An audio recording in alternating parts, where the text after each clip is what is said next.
श्रीमान वेंकटनाथार्य कवितार्के केसरी वेदांत आचार्यवर्यो में सन्निधत्तां सदाहृदि रामानुजदया पात्रं ज्ञानवैराग्यभूषणं श्रीमद्वेंकटनाथार्यं वन्दे वेदान्तदेशिकं लक्ष्मीनाथसमारम्भां नाथयामनमध्यमाम् अस्मदाचार्यपर्यन्तां वन्दे गुरुपरम्परां यो नित्यमच्युतपदाम्बुजयुग्मरुक्मव्यामोगतसतितराणतृणाय मेने अस्मद्गुरोर्भगवतोऽस्य दयैकसिन्धोः रामानुजस्य शरणौ शरणं प्रपद्ये.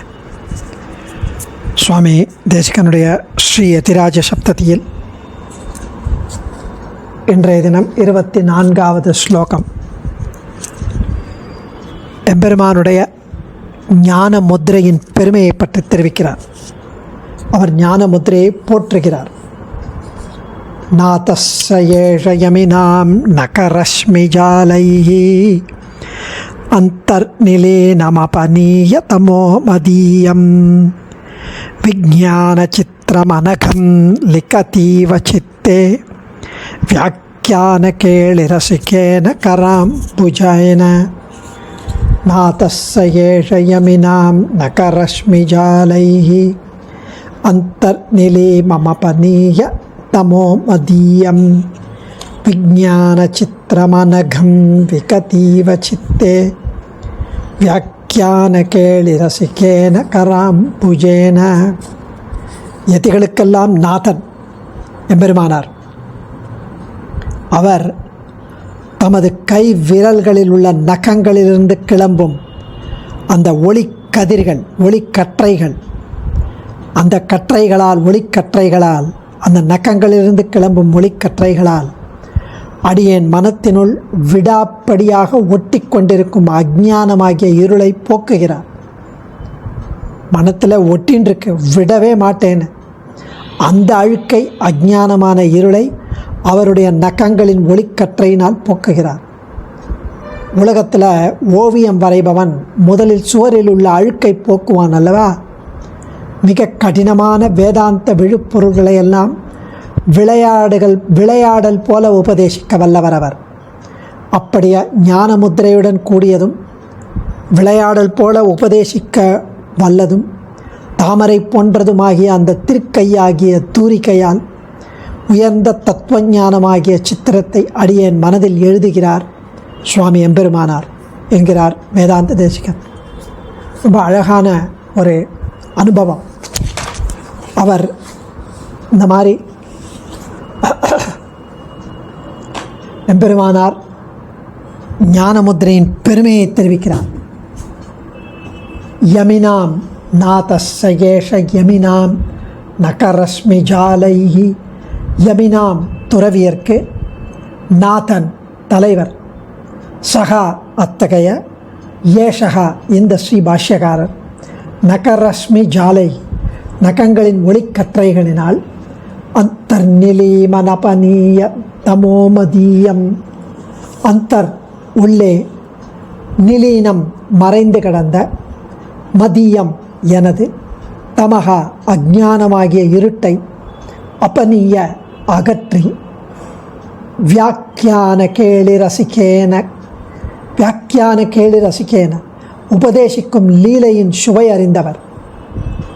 உபதேசிக்கும் விளையாட்டு, உபதேசமே அவருக்கு ஒரு விளையாட்டு. கர அம்புஜேன திருக்கை தாமரையால், சித்தே உள்ளத்தில், அனகம் குற்றமற்ற, விஞ்ஞானம் விசேஷ ஞானமாகிய, சித்திரம் சித்திரத்தை, லிகதீவ வரைகிறார் போலும். ஸோ உலகத்தில் சித்திரம் எழுதுபவன், ஓவியம் வரைபவன் முதலில் சுவத்தில் இருக்கிற அழுக்கையெல்லாம் போக்கி வெள்ளையாக்குவான், தூயதாக்குவான். பிறகுதான் எழுதுகோலால் அழகிய சித்திரத்தை வரைவான். அதுபோல துறவியருக்கு தலைவராய் விளங்கும் ஸ்ரீ பாஷ்யகாரர் உபதேசம் செய்வதற்கு உரிய ஞானமுத்திரையோடு சேவை சாதிக்கிறார். அவருடைய திருக்கை விரல் நகங்களை சேவிக்கும் பொழுது அவற்றின் ஒளிக்கற்றை அடியனுடைய உள்ளமாகிய சுவரில் பதுங்கி கிடந்த அஜ்ஞானம் என்னும் அழுக்குகளை எல்லாம் அகற்றி உள்ளத்தை தூய்மைப்படுத்துகிறது. அத்தகைய உள்ளத்தில் ஸ்ரீ பாஷ்யகாரர் உபதேச முத்திரையுடன் துளங்கும் தம் வலத்திருக்கை தாமரையாகிய தூரிகையால் உயர்ந்த தத்துவஞானம் என்னும் அழகிய சித்திரத்தை வரைகிறார் போலும் என்கிறார் சுவாமி ஸ்ரீராமதேசிகாச்சார். அஸ்மத் ஆச்சாரியன் இதுக்கு ரொம்ப ஆச்சரியமாக வியாக்கியானிக்கிறார். சுவாமி தேசிகன் உடையவரை தியானித்து போன ஸ்லோகத்தில் சரணாகதி அனுஷ்டித்தார். உடனே இவருடைய சம்சாரத்தை போக்க பகவத் தியானம் பண்ணுகிற நிலையில் சேவை சாதித்தார் உடையவர். இந்த ஸ்லோகத்தில் 24வது ஸ்லோகத்தில் ஞானோபதேசம் பண்ண வியாக்கியான முத்திரை, அதாவது உபதேச முத்திரை, அதோடு கூடின திருக்கையோடு சேவை சாதிக்கும் அழகை சுவாமி தேசிகன் ஆச்சரியமாக வர்ணிக்கிறார். உடையவர் மிகச்சிறந்த யோகி ஆவர். யோகிகள் கண்ணுக்கு நேரே இருப்பதைப் போல பார்ப்பார்கள். கண்ணுக்கு மறைவில் உள்ளதையும் கண்ணுக்கு நேரே இருப்பதைப் போல பார்க்கும் ஆற்றல் பெற்றவர்கள் யோகிகள். எனவே தேசிகனுடைய இதயத்தில் மறைந்திருக்கும் அறியாமை என்ற இருளையும் பார்க்கிறார் எதிராஜர். அறியாமை ஆகிய இருளை போக்க வல்லது எதுன்னா ஞானோபதேசம். எனவே உபதேச முத்திரையோடு ஸ்ரீ பாஷ்யக்காரர் சேவை சாதிக்கிறார். பெரியாழ்வார் திருமொழியில் கடைசி 10 அதில் தனக்கு பகவத் தியானம் எப்பொழுதும் இருக்க வேண்டும் என்பதற்காக உன்னுடைய விக்கிரமம் ஒன்றொழியாமல் எல்லாம் என்னுடைய நெஞ்சகம்பால் சுவர் வழி எழுதி கொண்டேன் என்கிறார். எம்பெருமானின் லீலைகளையெல்லாம் தனது மனமாகிய உட்புறச் சுவரில் எழுதி கொண்டு தசாவதார லீலைகளை வரைந்து கொண்டும் நாம் வெள்ளித்திரையில் படம் பார்ப்பது போல பார்த்து கொண்டே இருந்தாராம் பெரியாழ்வார். அதுபோல தேசிகனுடைய மனத்திரையில் தான் உபதேசிக்கும் தத்துவஞானம் என்கிற சித்திரத்தை எழுதி வைக்க எண்ணினார் ஸ்ரீபாஷ்யகார். சுவரில் படம் எழுதுகிறவர்கள் முதல்ல அழுக்கை போக்கி வெள்ளை அடித்துவிட்டு சித்திரத்தை எழுதுவார்கள். அதே போல உடையவர் தேசிகனின் மனத்திரையிலுள்ள அறியாமை என்கிற இருளாகிய அழுக்கை உபதேச முத்திரையுடைய கையின் விரல்களில் உள்ள அந்த நகங்களின் தேஜஸினாலே, அந்த நகங்களின் ஒளிச்சுடரினாலே, ஒளிக்கற்றையினாலே போக்கிவிட்டு அந்த அஞ்ஞானமாகிய அழுக்கை போக்கிவிட்டு அவர தத்துவங்களை பற்றி பகுத்து அறிவதாகிய ஒரு விவேக ஞான சித்திரத்தை எழுதினாராம் உடையவர். இவர் யோகியானபடியாலே நகங்களின் ஒளியே உள்ளே செலுத்தி காமம், குரோதம், லோபம், மதம், மாத்சரியம் ஆகிய அழுக்கை போக்கி ஞானத்தை சித்திரத்தை எழுதினார். ஒளியை அப்படியே உள்ள அமுக்கி பண்ணார். இந்த ஆக்ட் அவர் பண்ணார். சுவாமி இங்கே தெரிவிக்கிறார் அஸ்மத் ஆச்சாரியன், இந்த காலத்தில் ஒளியை உடலினுள் செலுத்தி வைத்தியம் செய்கிறார்கள் அல்லவா, இந்த லேசர் சர்ஜரின்னு. அதுபோல இங்கு உடையவரின் உபதேச முத்திரையை வியாக்கியான கேலி ரசிகை என்கிறார். தன்னிடம் வரும் சிஷ்யர்களுக்கு தத்துவோபதேசம் செய்வதில் எதிராஜருக்கு களைப்பே ஏற்படாது. ஒரு விளையாட்டு போல செய்வாராம். சந்தோஷமாக இருக்குமாம் அவருக்கு. அதுவும் எவ்வளவு சிஷ்யர்கள் வந்தாலும், எத்தனை தடவை வந்தாலும், மாற்றி மாற்றி மாற்றி புதியவர்கள் வந்தாலும் சளைக்காமல் காலக்ஷேபம் செய்வாராம். சித்திரம் எழுதுவோருக்கு எழுதுகோள் தூளிகை மென்மையாக இருக்கணும். கடினமாக இருந்தால் அழகாக நினைத்தபடி சித்திரம் வரைய முடியாது. அதுபோல இவருடைய உபதேச முத்திரையான விரல்கள் தாமரை இதழ்கள் போன்று மென்மையாக இருக்கிறது என்பதை கராம்புஜேன என்கிறார் சுவாமி.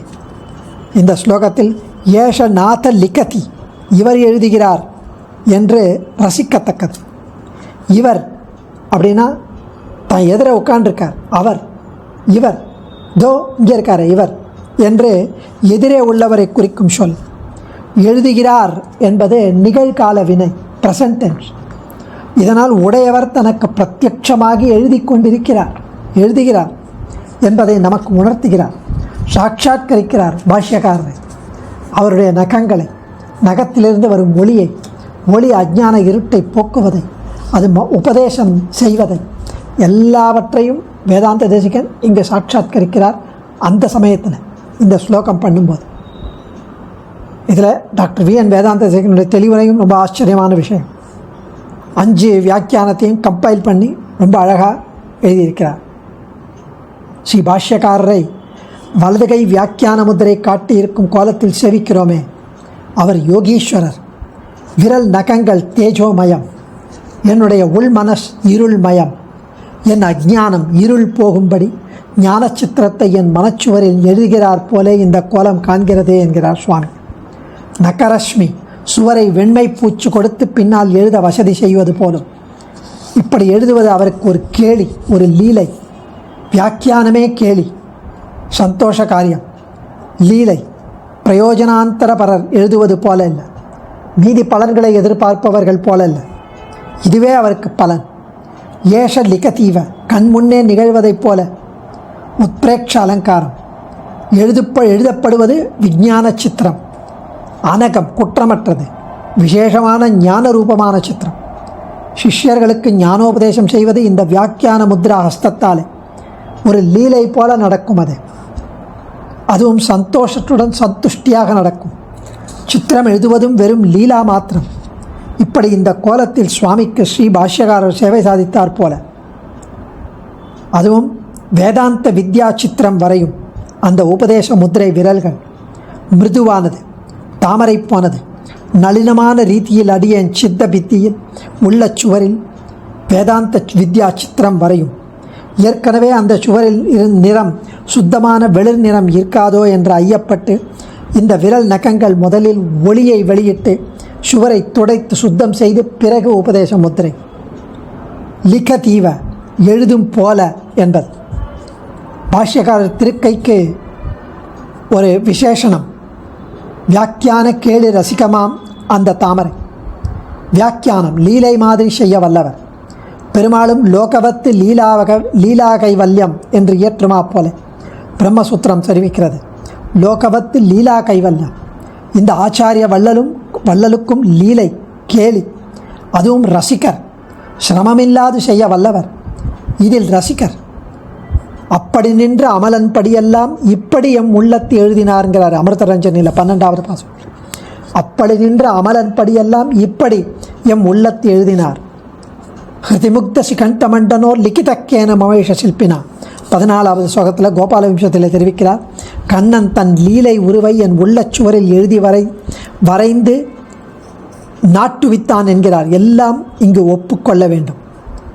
எல்லாவற்றுக்கும் மேலாக தயாசதகம் 59 யதிராஜர் ஆளவந்தார் முதலானோர் சித்திரம் தீட்டியதாக வர்ணிக்கிறார்.